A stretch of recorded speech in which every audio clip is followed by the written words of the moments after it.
Hi hello ನಮಸ್ಕಾರ. ಇವರು ಗುಲ್ಟು ಮೂಲಕ ಗಮನ ಸೆಳೆದಂತಹ ನಟ.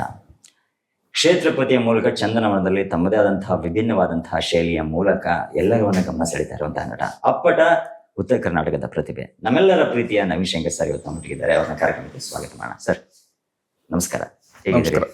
ಆರಾಮ್ ನೀವ್ ಹೇಗಿದ್ರಿ? ನಾವು ಆರಾಮದೇವಿ ಸರ್.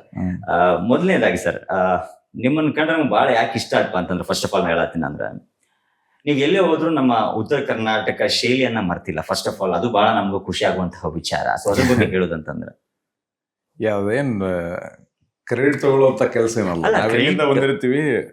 ಅಂದ್ರೆ ನಾನು ಯಾಕೆ ಹೇಳ್ತೀನಿ ಅಂದ್ರೆ, ಇದನ್ನ ಕ್ರೆಡಿಟ್ ಅನ್ನೋದಕ್ಕಿಂತ ಎಷ್ಟೋ ಅಂತಂದ್ರೆ ಬಂದಾಗ ಎಲ್ಲ ಮರೆತು ಸೊ ಇಲ್ಲಿ ಕನೆಕ್ಟ್ ಆಗ್ಬಿಡ್ತಾರ.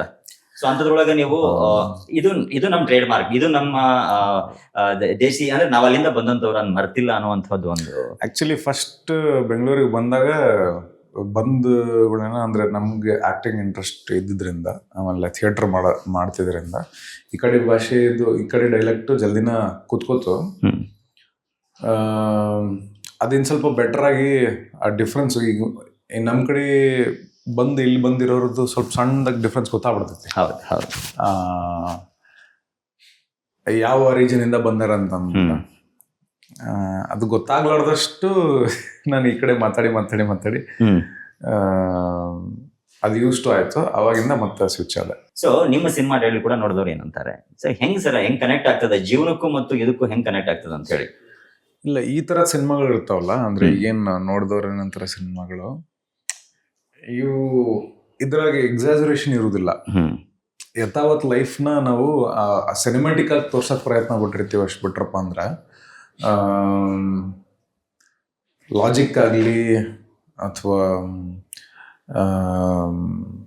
ಅದು ಸಿನಿಮಾ ಅಂದ ತಕ್ಷಣ ಒಂದಿಷ್ಟು ನಾವು ಫ್ರೀಡಮ್ ತಗೋತೀವಲ್ಲ, ಆ ಫ್ರೀಡಮ್ನ ಕಟ್ ಮಾಡ್ಕೊಂಡೆ ಸಿನಿಮಾ ಮಾಡಿರ್ತೀವಿ. ಅಂದರೆ ಲೈಫ್ನ ತೋರ್ಸೋಕ್ಕೆ ಅಂತಲೇ ಹೋಗಿರ್ತೀವಿ. ಈ ಥರ ನಿಜವಾಗ್ಲೂ ಹಿಂಗೆ ಆಗ್ತದೆ ಅನ್ನುವಂಥದ್ದನ್ನ ತೋರಿಸುವಂಥ ಪ್ರಯತ್ನ ಆಗಿರ್ತದೆ. ಸಹಜತೆಗೆ ಭಾಳ ಹತ್ತಿರವಾಗಿ ಒಬ್ಬ ವ್ಯಕ್ತಿ ಜರ್ನಿ ಶುರು ಆಕೈತಿ, ಅದನ್ನು ನಾವು ಅವ್ನು ಗೊತ್ತಿಲ್ಲಾರ್ದ ಕ್ಯಾಮ್ರಾ ಇಟ್ರಪ್ಪ ಅಂದರೆ ಏನು ನಾವು ನೋಡ್ಲಿಕ್ಕೆ ಸಾಧ್ಯ ಇರ್ತೈತಲ್ಲ, ಅದನ್ನು ತೋರಿಸ್ಕೊತ ಹೋಗಿರೋದು ಅಷ್ಟೇ.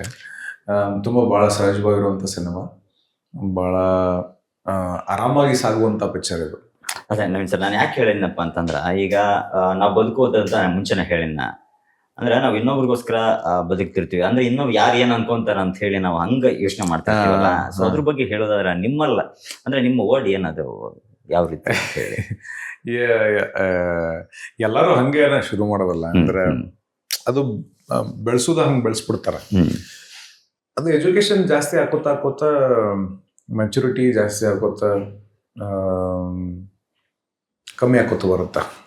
ಅಂದ್ರೆ ನೀವು ಸ್ವಂತವಾಗಿ ವಿಚಾರ ಮಾಡಕ್ಕೆ ಶುರು ಮಾಡ್ತೀರಲ್ಲ, ಅವಾಗ ಸ್ವಲ್ಪ ಕಮ್ಮಿ ಆಕೈತಿ. ನಿಮ್ಗೆ ಒಂದಿಷ್ಟು ಅನುಭವಗಳು ಆಗ್ತಾವೆ. ನಾ ಹಂಗೆ ಬದುಕ್ಬೇಕಾ ಅಥವಾ ನಾನು ಅನ್ಕೊಂಡಂಗೆ ನಾವು ಬದುಕ್ಬೇಕಾ, ಅವಾಗ ಒಂದಿಷ್ಟು ಚೇಂಜ್ ಆಕೈತಿ. ಬಟ್ ಸಣ್ಣರಿಂದಾಗಿಂದ ಚೇಂಜ್ ಆಗಬೇಕು ಅಂತಂದ್ರೆ ಅದು ಅಪ್ಪುಗಳು ಅವುಗಳಿಂದನೇ ಬರಬೇಕು. ಕರೆಕ್ಟ್. ನಾವು rather than expecting it from society, ನಮ್ಮ ಮನ್ಯಾಗ ಹಂಗೆ ಧೈರ್ಯವಾಗಿ ಬೆಳ್ಸಕ್ಕೆ ಶುರು ಮಾಡಿದ್ರಪ್ಪ ಅಂದರೆ, ಒಂದು ಕ್ಲಿಯರ್ ಥಾಟ್ನ ಇಂಪೋಸ್ ಮಾಡೋಕ್ಕೆ ಶುರು ಮಾಡಿದ್ರಂದ್ರೆ, ಲೋಕಾರೂಢಿಯಾಗಿ ಆಮೇಲೆ ಎಲ್ಲರೂ ಆ ಥರದ ಒಂದು ವಾತಾವರಣದಾಗ ಬೆಳೆಯೋದಿಲ್ಲ ಅಷ್ಟೇ. ನೀವು ನೋಡಿರ್ತೀರಿ, ಅಂದರೆ that is lack of knowledge ಅಥವಾ ಪ್ರಾಕ್ಟೀಸು ಅಂತಂದು ಕರಿಬೋದು, ಆ ಥರ.